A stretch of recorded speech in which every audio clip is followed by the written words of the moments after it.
y una policía estatal única que habré de promover. La gran pregunta que me hago, esto que ella propone del partido que hoy gobierna, ¿por qué no lo ha hecho? Y bien coincido con ella. México merece cambiar, México merece ser diferente y por ello no pueden seguir gobernando los mismos. Muchas gracias. Seguimos con usted, Andrés Manuel López Obrador. Pues ganan elecciones en el Estado de México porque utilizan dinero a raudales, tienen los medios de comunicación y trafican con la pobreza de la gente, engañan. Lo de la efectiva es una prueba contundente. ¿Para qué quieren a Peña Nieto en la presidencia los que realmente mandan en el país? La respuesta es obvia. Quieren seguir haciendo jugosos negocios al amparo del poder público. Quieren seguir con la política de pillaje. Además, les ayuda a Peña Nieto porque ha venido diciendo en la campaña que va a privatizar Pemex. No conoce, no ha leído el artículo 27. Pemex no es del gobierno, es de la nación, es del pueblo de México. Su asesor principal, Videgaray, que también viene del gobierno de Salinas, fue asesor de ASPE, dijo a una publicación en Estados Unidos que la primera acción de Peña va a ser la privatización de Pemex. El regreso del PRI a la presidencia sería como el retorno de Santana, acabarían con todo, se los puedo asegurar. Va a depender de nosotros, va a depender de los mexicanos. Muchas gracias y escuchamos la contrarréplica de Josefina Vázquez Mota. ¿Cómo no, Lupita? Quiero insistir en que esta agenda debe tener en la prioridad también a las víctimas. La atención a las víctimas resulta fundamental. Yo me comprometo a acatar el mandato tanto de la reforma constitucional de los derechos humanos como esta reforma de atención a las víctimas. Una víctima no puede ser una víctima más. ¿Y por qué, tal como sugiere el candidato del PRI, no se ha hecho todo todavía?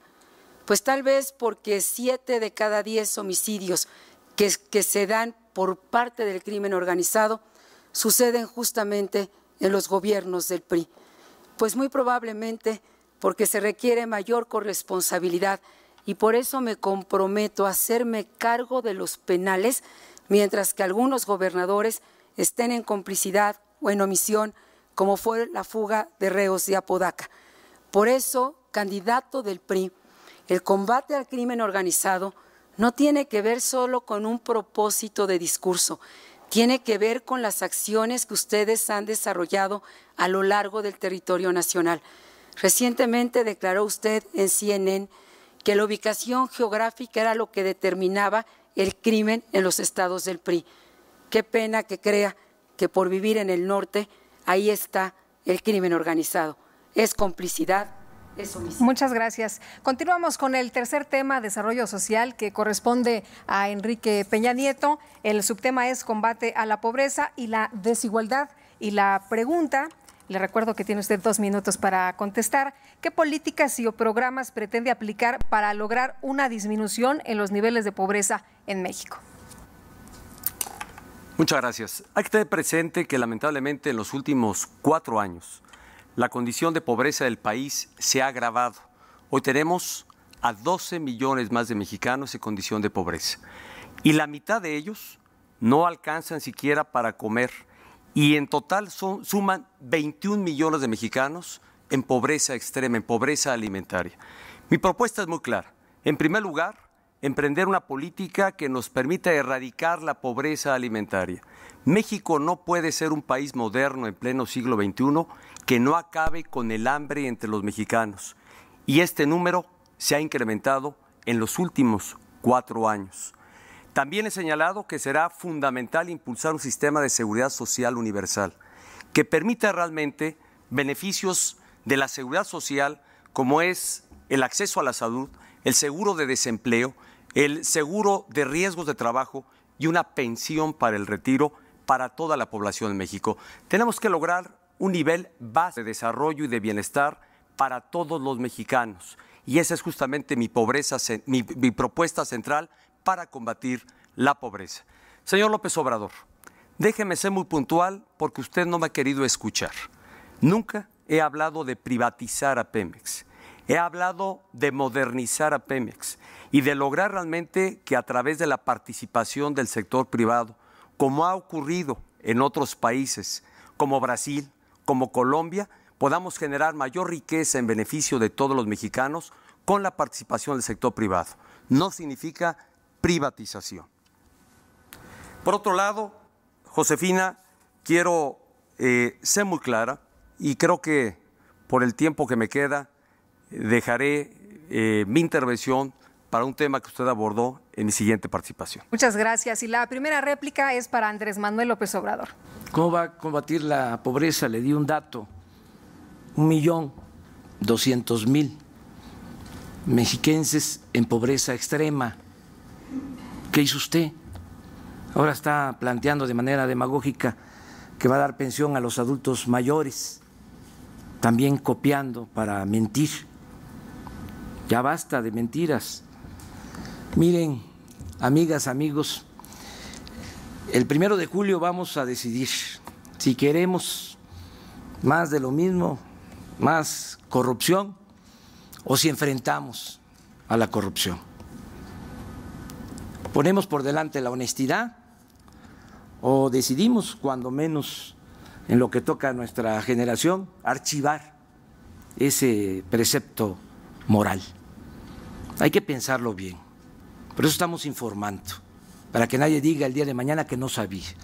Eso es lo que está realmente en juego. Les recuerdo que tenemos que informarle a nuestros hijos, tenemos que rendirles cuentas el día de mañana. No van a decidir el futuro los niños, nuestros niños, no van a decidir su futuro, lo vamos a decidir nosotros y nadie más. Por eso, actuemos de manera consecuente. Muchas gracias. Tiene la palabra Josefina Vázquez Mota. Gracias, Lupita. He recorrido el país, lo he caminado y conozco la pobreza. Fui secretaria de Desarrollo Social e impulsé con enorme vigor el programa Oportunidades. Las becas se ampliaron no solamente de primaria a secundaria, las becas se ampliaron de secundaria a bachillerato. En este sentido de una seguridad social más amplio, quiero reiterar lo siguiente. Vamos a eliminar las cuotas obrero-patronales para que la generación de empleo sea menos costosa y miles de jóvenes y mexicanos puedan acceder a esto. En mi propuesta de sistema de seguridad social, no solamente tenemos garantizadas las pensiones y este seguro temporal de desempleo, vamos a dar libertad para que cada mexicano se atienda en el sistema de salud que más convenga y una cuenta bancaria que garantice a los niños de México llegar a la educación superior. El otro lado de la moneda es sin duda la economía. En materia de superación de la pobreza, no olvidaré al campo. Me comprometo a cero pobreza alimentaria para que nadie carezca de la canasta básica de los alimentos. Y es necesario insistir en las reformas. La otra cara de la política social es la política económica y aquí las reformas resultan sin duda también indispensables. Muchas gracias. Adelante, Gabriel Cuadri. Pues ya que se tocó el tema de Pemex, yo sí digo que sí estoy a favor de la inversión privada en Pemex y de acabar con el monopolio en el petróleo. A México no le sirve de nada tener un monopolio que es proclive a la corrupción, que es opaco, que es ineficiente. Tenemos que seguir el ejemplo de Petrobras. Ahí está Petrobras, una empresa exitosa. No tenemos que inventar el hilo negro. Pero en fin, en materia de pobreza, la única